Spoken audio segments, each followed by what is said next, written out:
Hi friends, പുതിയൊരു ക്ലാസ്സിലേക്ക് ഏവർക്കും സ്വാഗതം. ഇന്നത്തെ സിലബസ് പ്രകാരമുള്ള ക്ലാസ്സിൽ ജീവശാസ്ത്രത്തിൽ നിന്നും മനുഷ്യ ശരീരത്തെക്കുറിച്ചുള്ള പൊതുവായ അറിവ്, ഇതിൽ ജ്ഞാനേന്ദ്രിയങ്ങളിൽ കണ്ണിനെക്കുറിച്ചാണ് നമ്മൾ പഠിക്കാൻ പോകുന്നത്. നമുക്ക് ആരംഭിക്കാം. മനുഷ്യൻ്റെ ജ്ഞാനേന്ദ്രിയങ്ങൾ ഏതെല്ലാമാണ്? കണ്ണ്, ചെവി, നാക്ക്, മൂക്ക്, ത്വക്ക്. മനുഷ്യന് ജ്ഞാനേന്ദ്രിയങ്ങൾ 5 എണ്ണമാണ്. അതുകൊണ്ട് തന്നെയാണ് പഞ്ചേന്ദ്രിയങ്ങൾ എന്ന പേരിലും ഈ അവയവങ്ങൾ അറിയപ്പെടുന്നത്. അപ്പോൾ മനുഷ്യൻ്റെ ജ്ഞാനേന്ദ്രിയങ്ങൾ അഥവാ പഞ്ചേന്ദ്രിയങ്ങൾ ഏതൊക്കെയാണ്? കണ്ണ്, ചെവി, നാക്ക്, മൂക്ക്, ത്വക്ക് എന്നിവയാണ്. ആത്മാവിലേക്കുള്ള ജാലകം എന്നറിയപ്പെടുന്ന അവയവം ഏതാണ്? കണ്ണാണ്. ആത്മാവിലേക്കുള്ള ജാലകം എന്നറിയപ്പെടുന്ന അവയവം കണ്ണാണ്. കണ്ണിനെക്കുറിച്ചുള്ള പഠനം അറിയപ്പെടുന്ന പേര് ഒഫ്താൽമോളജി എന്നാണ്. കണ്ണിനെക്കുറിച്ചുള്ള പഠനം അറിയപ്പെടുന്നത് ഒഫ്താൽമോളജി എന്ന പേരിലാണ്. കണ്ണ് സ്ഥിതി ചെയ്യുന്നത് എവിടെയാണ്?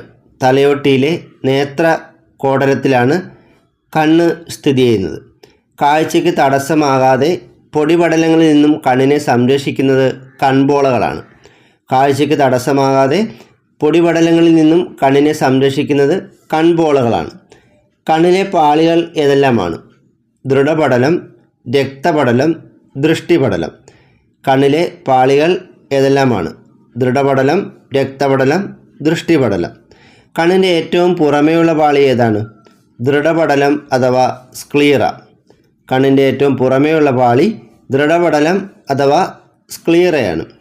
നേത്രഗോളത്തിന് ആകൃതിയും ദൃഢതയും നൽകുന്ന കണ്ണിലെ പാളി ഏതാണ്? ദൃഢപടലം. നേത്രഗോളത്തിന് ആകൃതിയും ദൃഢതയും നൽകുന്ന കണ്ണിലെ പാളി ദൃഢപടലമാണ്. പ്രകാശരശ്മികളെ കണ്ണിലേക്ക് പ്രവേശിപ്പിക്കുന്ന രക്തക്കുഴലുകളില്ലാത്ത കണ്ണിൻ്റെ ഭാഗം ഏതാണ്? കോർണിയ. പ്രകാശരശ്മികളെ കണ്ണിലേക്ക് പ്രവേശിപ്പിക്കുന്ന രക്തക്കുഴലുകളില്ലാത്ത കണ്ണിൻ്റെ ഭാഗം കോർണിയയാണ്. ദൃഢപടലത്തിന് മുൻഭാഗത്ത് കോർണിയ ഒഴികെയുള്ള ഭാഗങ്ങളെ ആവരണം ചെയ്ത് സംരക്ഷിക്കുന്ന സ്തരമാണ് കൺജങ്ക്റ്റൈവ. ദൃഢപടലത്തിന് മുൻഭാഗത്ത് കോർണിയ ഒഴികെയുള്ള ഭാഗങ്ങളെ ആവരണം ചെയ്ത് സംരക്ഷിക്കുന്ന സ്തരമാണ് കൺജങ്ക്റ്റൈവ. കണ്ണിലെ കലകൾക്ക് ഓക്സിജനും പോഷണവും പ്രദാനം ചെയ്യുന്ന പാളി ഏതാണ്? രക്തപടലമാണ്. കണ്ണിലെ കലകൾക്ക് ഓക്സിജനും പോഷണവും പ്രദാനം ചെയ്യുന്ന പാളി രക്തപടലമാണ്. കോർണിയയുടെ പിൻഭാഗത്തായി കാണുന്ന രക്തപടലത്തിൻ്റെ ഭാഗം ഏതാണ്? ഐറിസ്. കോർണിയയുടെ പിൻഭാഗത്തായി കാണുന്ന രക്തപടലത്തിൻ്റെ ഭാഗം ഐറിസ് ആണ്. ഐറിസിന് ഇരുണ്ട നിറം നൽകുന്ന വർണ്ണവസ്തു ഏതാണ്? മെലാനിൻ. ഐറിസിന് ഇരുണ്ട നിറം നൽകുന്ന വർണ്ണവസ്തു മെലാനിനാണ്. ഐറിസിൻ്റെ മധ്യഭാഗത്തുള്ള സുഷിരമാണ് പ്യൂപ്പിൾ അഥവാ കൃഷ്ണമണി.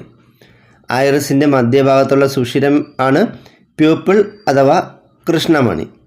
കണ്ണിലെ സുതാര്യവും ഇലാസ്റ്റിക ഉള്ളതുമായ ലെൻസ് ഏതാണ്? Convex lens. കണ്ണിലെ സുതാര്യവും ഇലാസ്റ്റിക ഉള്ളതുമായ ലെൻസ് കോൺവെക്സ് ലെൻസാണ്. കണ്ണിലെ ലെൻസിന് ചുറ്റിയുള്ള വൃത്താകൃതിയിലുള്ള ലെൻസിൻ്റെ വക്രത ക്രമീകരിക്കാൻ സഹായിക്കുന്ന പേശികളാണ് സീലിയറി പേശികൾ. കണ്ണിലെ ലെൻസിനെ ചുറ്റിയുള്ള വൃത്താകൃതിയിലുള്ള ലെൻസിൻ്റെ വക്രത ക്രമീകരിക്കാൻ സഹായിക്കുന്ന പേശികളാണ് സീലിയറി പേശികൾ.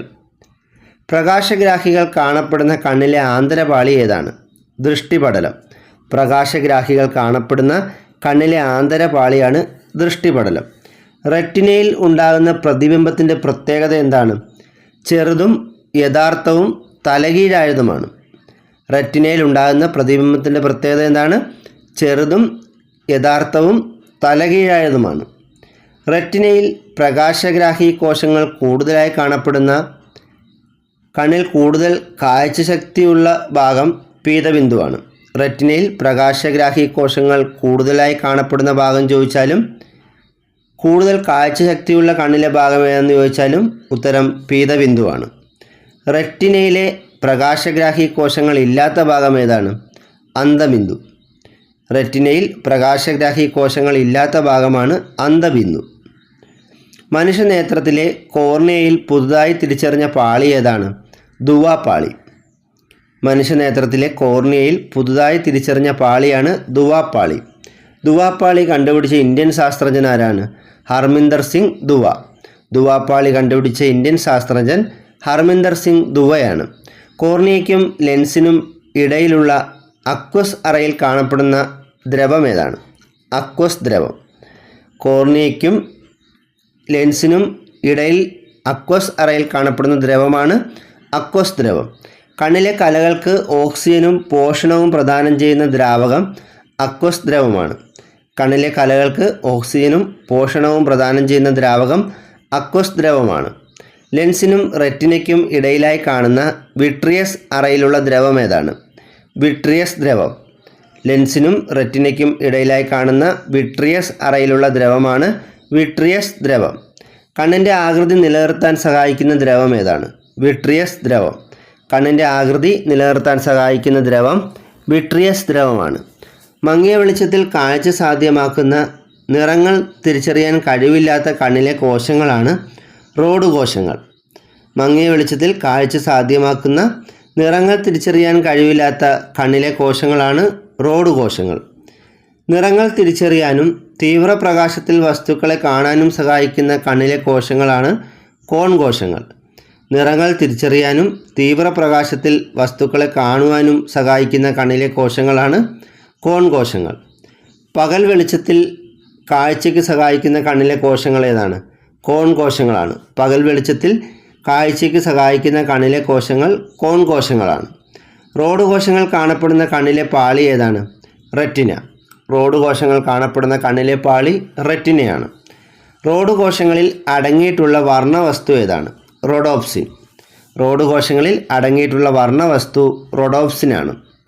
കോൺ കോശങ്ങളിലെ വർണ്ണവസ്തു ഏതാണ്? അയഡോപ്സിൻ അഥവാ ഫോട്ടോപ്സിൻ. കോൺ കോശങ്ങളിലെ വർണ്ണവസ്തു അയഡോപ്സിൻ അല്ലെങ്കിൽ ഫോട്ടോപ്സിനാണ്. വിഷ്വൽ പർപ്പിൾ എന്നറിയപ്പെടുന്ന വർണ്ണവസ്തു ഏതാണ്? റോഡോപ്സിൻ. വിഷ്വൽ പർപ്പിൾ എന്നറിയപ്പെടുന്ന വർണ്ണവസ്തു റോഡോപ്സിനാണ്. വിഷ്വൽ വയലറ്റ് എന്നറിയപ്പെടുന്ന വർണ്ണവസ്തു ഏതാണ്? അയഡോപ്സിനാണ്.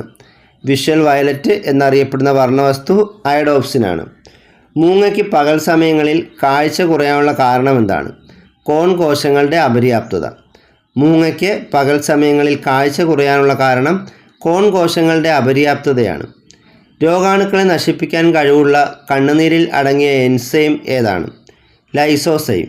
രോഗാണുക്കളെ നശിപ്പിക്കാൻ കഴിവുള്ള കണ്ണുനീരിൽ അടങ്ങിയ എൻസൈം ലൈസോസൈമാണ്. കണ്ണുനീർ ഉൽപ്പാദിപ്പിക്കുന്ന ഗ്രന്ഥി ഏതാണ്? ലാക്രിമൽ ഗ്രന്ഥി. കണ്ണുനീർ ഉൽപ്പാദിപ്പിക്കുന്ന ഗ്രന്ഥി ലാക്രിമൽ ഗ്രന്ഥിയാണ്. കണ്ണുനീരിൽ അടങ്ങിയിട്ടുള്ള കണ്ണിൻ്റെ തിളക്കത്തിന് കാരണമായ ലോഹം ഏതാണ്? സിങ്ക്. കണ്ണുനീരിൽ അടങ്ങിയിട്ടുള്ള ലോഹം എന്ന് ചോദിച്ചാലും കണ്ണിൻ്റെ തിളക്കത്തിന് കാരണമായ ലോഹം എന്ന് ചോദിച്ചാലും ഉത്തരം സിങ്കാണ്. കുഞ്ഞുങ്ങൾക്ക് ആദ്യമായി കണ്ണുനീർ ഉണ്ടാകുന്നത് എപ്പോഴാണ്? ജനിച്ച് 3 ആഴ്ച പ്രായമാകുമ്പോൾ. കുഞ്ഞുങ്ങൾക്ക് ആദ്യമായി കണ്ണുനീർ ഉണ്ടാകുന്നത് ജനിച്ച് 3 ആഴ്ച പ്രായമാകുമ്പോഴാണ്. വ്യക്തമായ കാഴ്ചയ്ക്കുള്ള ഏറ്റവും കുറഞ്ഞ അകലം എത്രയാണ്?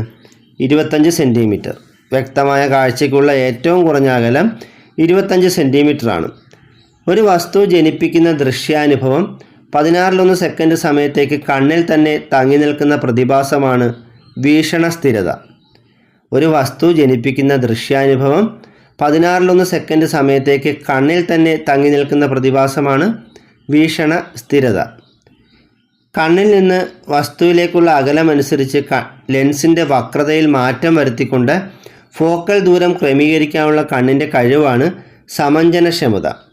കണ്ണിൽ നിന്ന് വസ്തുവിലേക്കുള്ള അകലമനുസരിച്ച് ലെൻസിൻ്റെ വക്രതയിൽ മാറ്റം വരുത്തിക്കൊണ്ട് ഫോക്കൽ ദൂരം ക്രമീകരിക്കാനുള്ള കണ്ണിൻ്റെ കഴിവാണ് സമഞ്ജനക്ഷമത. അകലെയുള്ള വസ്തുക്കളെ വ്യക്തമായി കാണാൻ സാധിക്കാത്ത അവസ്ഥയാണ് ഹ്രസ്വദൃഷ്ടി അഥവാ മയോപ്പിയ. അകലെയുള്ള വസ്തുക്കളെ വ്യക്തമായി കാണാൻ സാധിക്കാത്ത അവസ്ഥയാണ് ഹ്രസ്വദൃഷ്ടി അഥവാ മയോപ്പിയ. ഹ്രസ്വദൃഷ്ടി പരിഹരിക്കുന്ന ലെൻസ് ഏതാണ്? Concave lens. ഹ്രസ്വദൃഷ്ടി പരിഹരിക്കാൻ ഉപയോഗിക്കുന്ന ലെൻസ് കോൺകേവ് ലെൻസാണ്. അടുത്തുള്ള വസ്തുക്കളെ വ്യക്തമായി കാണാൻ സാധിക്കാത്ത അവസ്ഥയാണ് ദീർഘദൃഷ്ടി അഥവാ ഹൈപ്പർമെട്രോപ്പിയ. അടുത്തുള്ള വസ്തുക്കളെ വ്യക്തമായി കാണാൻ സാധിക്കാത്ത അവസ്ഥയാണ് ദീർഘദൃഷ്ടി അഥവാ ഹൈപ്പർമെട്രോപ്പിയ. ദീർഘദൃഷ്ടി പരിഹരിക്കാൻ ഉപയോഗിക്കുന്ന ലെൻസ് ഏതാണ്? Convex lens. ദീർഘദൃഷ്ടി പരിഹരിക്കാൻ ഉപയോഗിക്കുന്ന ലെൻസ് കോൺവെക്സ് ലെൻസാണ്. വിഷമദൃഷ്ടി അഥവാ അസ്റ്റിഗ്മാറ്റിസം പരിഹരിക്കാൻ ഉപയോഗിക്കുന്ന ലെൻസ് ഏതാണ്? Cylindrical lens. വിഷമദൃഷ്ടി അഥവാ അസ്റ്റിഗ്മാറ്റിസം പരിഹരിക്കാൻ ഉപയോഗിക്കുന്ന ലെൻസ് സിലിണ്ടറിക്കൽ ലെൻസാണ്. ഹ്രസ്വദൃഷ്ടിയും ദീർഘദൃഷ്ടിയും ഒരുമിച്ച് പരിഹരിക്കാൻ ഉപയോഗിക്കുന്ന ലെൻസ് ഏതാണ്? Bifocal lens. ഹ്രസ്വദൃഷ്ടിയും ദീർഘദൃഷ്ടിയും ഒരുമിച്ച് പരിഹരിക്കാൻ ഉപയോഗിക്കുന്ന ലെൻസ് ബൈഫോക്കൽ ലെൻസാണ്. ബൈഫോക്കൽ ലെൻസ് കണ്ടുപിടിച്ച ആരാണ്? Benjamin Franklin. നേത്രഗോളത്തിൽ അസാധാരണ മർദ്ദം ഉളവാകുന്ന അവസ്ഥയാണ് ഗ്ലോക്കോമ. നേത്രഗോളത്തിൽ അസാധാരണ മർദ്ദം ഉളവാകുന്ന അവസ്ഥയാണ് ഗ്ലോക്കോമ. നിശബ്ദനായ കാഴ്ചശക്തി അപഹാരി എന്നറിയപ്പെടുന്ന രോഗമേതാണ്? ഗ്ലോക്കോമയാണ്. നിശബ്ദനായ കാഴ്ചശക്തി അപഹാരി എന്നറിയപ്പെടുന്ന രോഗം ഗ്ലോക്കോമയാണ്. സിറോഫ്താൽമിയ, നിശാന്തത എന്നീ രോഗങ്ങൾക്ക് കാരണം ഏത് വൈറ്റമിൻ്റെ കുറവാണ്? ജീവകം എ. ജീവകം എയുടെ കുറവ് മൂലം കണ്ണിലാണ് പ്രധാനമായും രോഗങ്ങളുണ്ടാകുന്നത്. അപ്പോൾ കണ്ണിനുണ്ടാകുന്ന രോഗങ്ങൾ ഏത് വൈറ്റമിൻ്റെ കുറവ് മൂലമാണെന്ന് ചോദിച്ചാൽ ജീവകം എ എന്ന ഉത്തരം എഴുതാവുന്നതാണ്. അപ്പോൾ സിറോഫ്താൽമിയയും നിശാന്തതയും ഒക്കെ ഉണ്ടാകുന്നതിന് കാരണം ഏത് വൈറ്റമിൻ്റെ കുറവാണ്? ജീവകം എയുടെ. മങ്ങിയ വെളിച്ചത്തിൽ കാഴ്ച സാധ്യമാകാത്ത അവസ്ഥയാണ് നിശാന്തത. മങ്ങിയ വെളിച്ചത്തിൽ കാഴ്ച സാധ്യമാകാത്ത അവസ്ഥയാണ് നിശാന്തത. വർണ്ണാന്തത ഉള്ളവർക്ക് തിരിച്ചറിയാനാവാത്ത നിറങ്ങൾ ഏതൊക്കെയാണ്? ചുവപ്പ്, പച്ച. വർണ്ണാന്തത ഉള്ളവർക്ക് തിരിച്ചറിയാനാവാത്ത നിറങ്ങൾ ചുവപ്പും പച്ചയുമാണ്. തിരിച്ചറിയാൻ സാധിക്കുന്ന നിറം നീലയാണ്. ഡാൾട്ടണിസം എന്നറിയപ്പെടുന്ന വർണ്ണാന്തത എന്ന രോഗം കണ്ടുപിടിച്ച ആരാണ്? John Dalton. ഡാൾട്ടണിസം എന്നറിയപ്പെടുന്ന വർണ്ണാന്തത എന്ന രോഗം കണ്ടുപിടിച്ചത് ജോൺ ഡാൾട്ടൺ ആണ്. വർണ്ണാന്തത നിർണ്ണയിക്കാനുള്ള പരിശോധനയാണ് ഇഷിഹാര ടെസ്റ്റ്.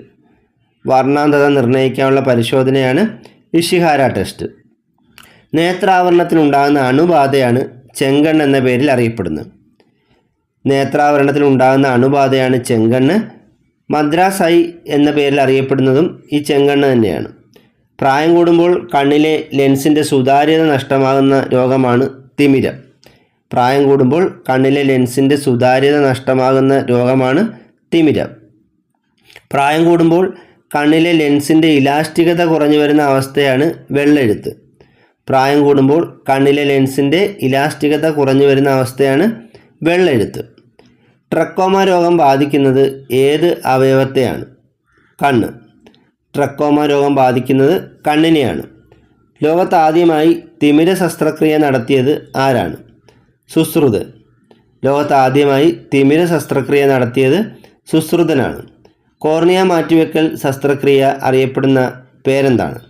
കെരാറ്റോപ്ലാസ്റ്റി. കോർണിയ മാറ്റിവെക്കൽ ശസ്ത്രക്രിയ അറിയപ്പെടുന്ന പേര് കെരാറ്റോപ്ലാസ്റ്റി എന്നാണ്. കണ്ണിനുള്ളിലെ മർദ്ദം അളക്കുന്ന കണ്ണുപരിശോധനാ രീതിയാണ് ടോണോമെട്രി. കണ്ണിനുള്ളിലെ മർദ്ദം അളക്കുന്ന കണ്ണുപരിശോധനാ രീതി അറിയപ്പെടുന്നത് ടോണോമെട്രി എന്നാണ്. കണ്ണിൻ്റെ ഉൾവശം പരിശോധിക്കാൻ ഉപയോഗിക്കുന്ന ഉപകരണം ഏതാണ്? ഒഫ്താൽമോസ്കോപ്പ്. കണ്ണിൻ്റെ ഉൾവശം പരിശോധിക്കാൻ ഉപയോഗിക്കുന്ന ഉപകരണമാണ് ഒഫ്താൽമോസ്കോപ്പ്. അന്ധരായ ആളുകൾ എഴുതാനും വായിക്കാനും ഉപയോഗിക്കുന്ന ലിപിയാണ് ബ്രെയിൽ ലിപി. ഈ ബ്രെയിൽ ലിപി വികസിപ്പിച്ചത് ലൂയിസ് ബ്രെയിലാണ്. അന്ധരായ ആളുകൾ എഴുതാനും വായിക്കാനും ഉപയോഗിക്കുന്ന ലിപി ഏതാണ്? ബ്രെയിൽ ലിപി. സ്നെല്ലൻ ചാർട്ടർ വായിക്കേണ്ടത് എത്ര മീറ്റർ അകലെ നിന്നാണ്? 6 മീറ്റർ. സ്നെല്ലൻ ചാർട്ട് വായിക്കേണ്ടത് 6 മീറ്റർ അകലെ നിന്നുമാണ്. അന്ധരോ കാഴ്ച വൈകല്യമോ ഉള്ള ആളുകൾക്ക് സഹായകരമായ സാങ്കേതിക വിദ്യകൾ ഏതൊക്കെയാണ്? White cane. അന്ധർക്ക് നടക്കാൻ സഹായിക്കുന്നതാണ് വൈറ്റ് കെയിൻ. ടാക്ടൈൽ വാച്ച്, അത് അന്ധരായ ആളുകൾ ഉപയോഗിക്കുന്ന പ്രത്യേകതരം വാച്ചാണ് ടാക്ടൈൽ വാച്ച്.